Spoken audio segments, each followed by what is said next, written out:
Hi hello నమస్తే welcome to social post. నేను మీ రచనారెడ్డి. ఈ రోజు మనతో ఉన్నారు గెస్ట్ పిఎస్ చంద్రశేఖర్ గారు, amphi registered mutual fund distributor. ఒక మనిషికి హెల్త్ ఇన్సూరెన్స్ ఎంత ఇంపార్టెంట్, ఇలాంటివన్నీ సార్తో మాట్లాడి మనం డిస్కస్ చేద్దాం.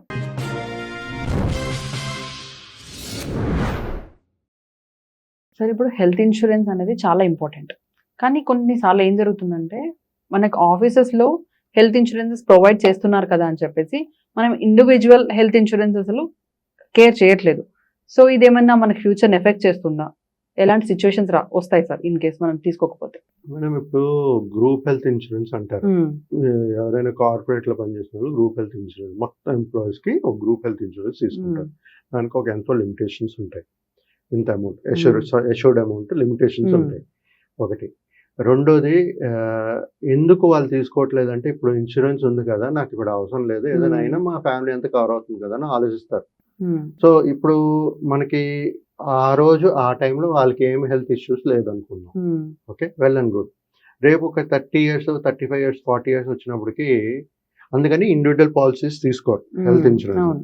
సో 35-40 years వచ్చినప్పటికి మీ జాబ్ ఇన్సెక్యూర్డ్ ఉంది, మీకు హెల్త్ ఇష్యూస్ వచ్చాయి. సో అప్పుడు మీరు ఏ పాలసీ తీసుకుందాం అంటే ఎవరెవరు హెల్త్ ఇన్సూరెన్స్ వాళ్ళు ఎవరు. ఫస్ట్ థింగ్ మీరు అర్థం చేసుకోవాల్సింది అది. రెండోది ఏంటంటే, ఎప్పుడైతే మీరు యంగ్ ఉన్నారో, ఒక హెల్తీగా ఉన్నారో, ఏం ప్రాబ్లమ్ ఇష్యూస్ లేకుండా ఉన్నారో, అలాంటప్పుడు తీసుకుంటే ప్రీమియం కూడా తక్కువ ఉంటుంది, సమ్ ఇన్షూర్డ్ కూడా రీజనబుల్గా ఉంటుంది. So company group health insurance కంటే మీకు మంచి హెల్త్ ఇన్సూరెన్స్ దీంట్లో ఇండివిజువల్ హెల్త్ ఇన్సూరెన్స్ కవరేజ్ తీసుకోవచ్చు. ఎక్కువ తీసుకోవాలి. యాక్చువల్గా ఈ కాలంలో చూసుకుంటే మనం 10 లక్షల నుంచి ₹1 కోటి వరకు కూడా తీసుకుంటున్నారు. కొంతమంది ఇంకా 3 లక్షలు 5 లక్షల్లోనే ఉన్నారు. ఒక కేస్ స్టడీ చెప్తాను మీకు. రీసెంట్గా జరిగింది. ఒక పేషెంట్ వెళ్ళారు, సర్జరీ ఏమో ఎస్టిమేషన్ 5 lakhs ఇచ్చారు. వాళ్ళు ప్రీ అప్రూవల్ క్యాష్లెస్ కోసం 2 lakhs ఇచ్చారు, అప్రూవ్ చేశారు. సర్జరీ అయిపోయింది. సర్జరీ అయిపోయిన తర్వాత అన్నీ అయిన తర్వాత వాళ్ళకి పోస్ట్ అప్రూవల్ ఏమో 2 lakhs చేంజ్ ఎంతో 3 lakhs 4 lakhs ఇచ్చారు అనుకున్నాం. ఓకే, అంటే 1 lakh మళ్ళీ వీళ్ళు కట్టాలా కదా. సో కానీ వాళ్ళకి ఆ పేషెంట్కి కవరేజ్ ఏమో 40 లక్షలు ఉంది. బట్ వాళ్ళు ఎందుకు 1 lakh అప్రూవ్ చేయట్లేదు? సో అలాంటి కేసెస్ కూడా ఉంటాయి. అంటే ఏంటంటే, అక్కడ ప్రాబ్లం ఏంటంటే, అక్కడ ఇన్సూరెన్స్ వాళ్ళు, హాస్పిటల్ వాళ్ళు ఒక అగ్రిమెంట్, ఆ సర్జరీకి ఇంతే ఉంటుంది లిమిట్, ఇంతవరకు ప్రొవైడ్ చేస్తారు. ఓకే. సో మనం ఏమనుకుంటాం, మనకి 40 లక్షలు ఉంది కదా, ఎంత ఏమొచ్చినా మనకు కవర్ అవుతుంది అనుకుంటాం. ఓకే, ఇలాంటివి కూడా ఉంటాయి. ఓకే, సో ఇది అందరికి తెలియాలనే మనం మాట్లాడుతున్నాం. ఇలాంటి కేసెస్ కూడా ఉంటాయి. మీరు ఎప్పుడు ఏమనుకోకండి, మీకు 40 లక్షలు ₹1 కోటి ఉంది కదా, మన ఎవడు అడగరు, ఎంత అయినా హాస్పిటల్ కూడా రీజనబుల్గా. అంటే వాళ్ళ ఉద్దేశం ఏంటంటే, ఎక్కడ మిస్యూజ్ అవ్వకుండా ఈ సర్జరీకి ఇంతే, మన యాజ్ ఆన్ డేట్ అంతే వాల్యూ ఉంది, అంతే ఆ లిమిట్ లోనే ఉండాలని ఒక ఇది. వాళ్ళిద్దరు మాట్లాడుకున్నప్పుడు అలాంటి సిచ్యువేషన్స్ రిజెక్ట్ అయితే, ఆ లాస్ట్ మూమెంట్ ఆఫ్ డిశ్చార్జ్ లో ప్రతి ఒక్కరు ఎంత టెన్షన్ పడతారు ప్రాబ్లమ్ హాస్పిటల్లో. సో ఇలాంటివన్నీ మనం అర్థం చేసుకోవాలి. అది ఇండివిజువల్ పాలసీ ఉంటుంది. సరే, ఒక హెల్త్ ఇన్సూరెన్స్ ఉన్నా సరే కొన్ని థింగ్స్ అలా కవర్ అవ్వని ముందే చెప్పేస్తారు, లైక్ సర్జికల్స్ ఐటమ్స్. అది దాంట్లో ఏమవుతుందంటే, ప్రీ ఎగ్జిస్టింగ్ డిసీజెస్ అంటారు. కొన్ని ఇమ్మీడియట్ గా కవర్ అవ్వదు, 2 years తర్వాత కానీ కవర్ అవ్వదు. 2 years వెయిటింగ్ పీరియడ్ ఉంటుంది, దాని తర్వాత కవర్ చేస్తారు. సో కాకపోతే నేను చెప్పేది ఏంటంటే, ప్రతి ఒక్కరు ఎవరైతే హెల్త్ ఇన్సూరెన్స్ తీసుకుంటారో, ఏదైతే ఉందో మీకు అన్ని ఓపెన్ గా డిక్లేర్ చేయండి.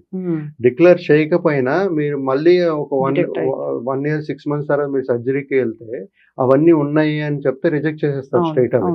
సో ఉండేది ఉన్నట్టుగా చెప్పాలి, ఏది హైడ్ చేయకూడదు.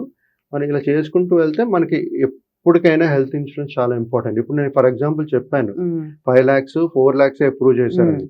అలాగని చెప్పి నాకు 5 lakhs ఇవ్వలేదని చెప్పి నేను నెక్స్ట్ ఇయర్ నుంచి హెల్త్ ఇన్సూరెన్స్ మానేస్తానా? మానేరు కదా. 4 lakhs బెనిఫిట్ వచ్చింది కదా. సో కాకపోతే నేను అనేది ఏంటంటే, హెల్త్ ఇన్సూరెన్స్ తీసుకునేటప్పుడు ఇది ఏదో ఇన్వెస్ట్మెంట్ పరంగా చేస్తున్నాను, దాని నుంచి రిటర్న్స్ ఆశించకుండా చేయాలి. ఎందుకంటే ఎవరైనా ఇప్పుడు హెల్త్ ఇన్సూరెన్స్ తీసుకున్నా మన హాస్పిటల్కి వెళ్ళలేదు, సర్జరీ ఏం లేదంటేనే మనకి మంచిది, హ్యాపీ కదా. వెళ్ళాలనుకోం కదా, మనం డబ్బులు కడుతున్నాం, ఈ డబ్బులు వేస్ట్ అవుతుందని చెప్పి వెళ్ళాలనుకోరు కదా. సో నేను చెప్పేది ఒక ఇన్వెస్ట్మెంట్ పరంగా కాకుండా మీ ఫ్యామిలీకి ఒక ప్రొటెక్షన్ కింద అవసరం ఉండేటప్పుడు మీకు సహాయపడుతుంది అది. ఏ ఏజ్ లో తీసుకోవడం బెటర్ అంటారు సార్? యంగ్ ఏజ్ లో ఎంత తీసుకుంటే ఎంగేజ్ లో?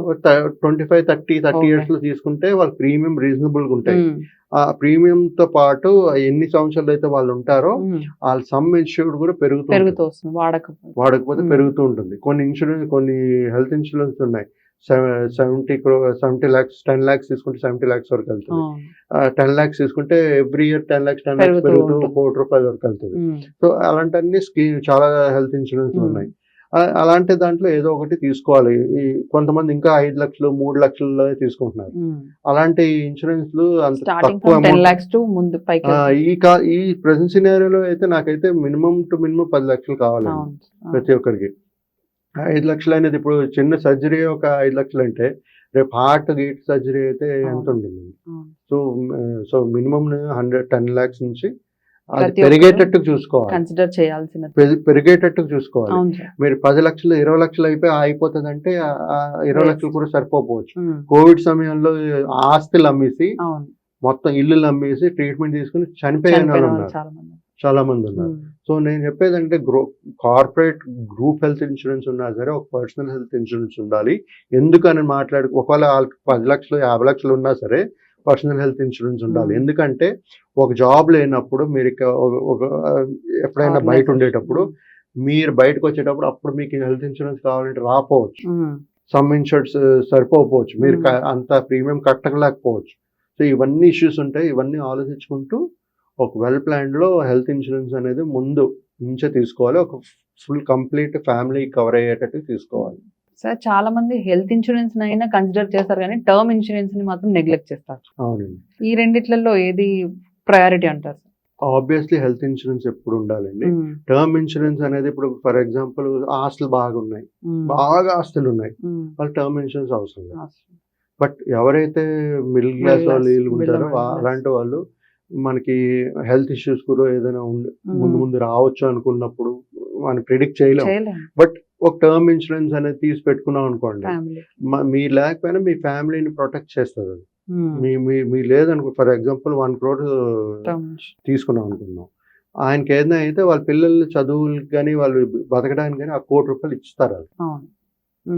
అది వచ్చే ఛాన్సెస్ ఉంటాయి. సో అలాంటి డబ్బులు మనకి హెల్ప్ఫుల్గా ఉంటుంది కదా ఫ్యామిలీకి.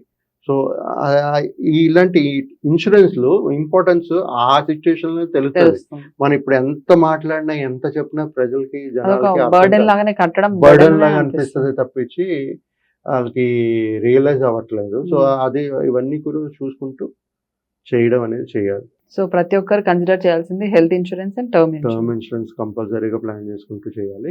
బట్ ఒకవేళ టర్మ్ ఇన్సూరెన్స్ కూడా ఇనిషియల్ గా చేయలేకపోయినా ఫస్ట్ ఇమీడియట్ గా హెల్త్ ఇన్సూరెన్స్ అనేది చేసుకోవాలి.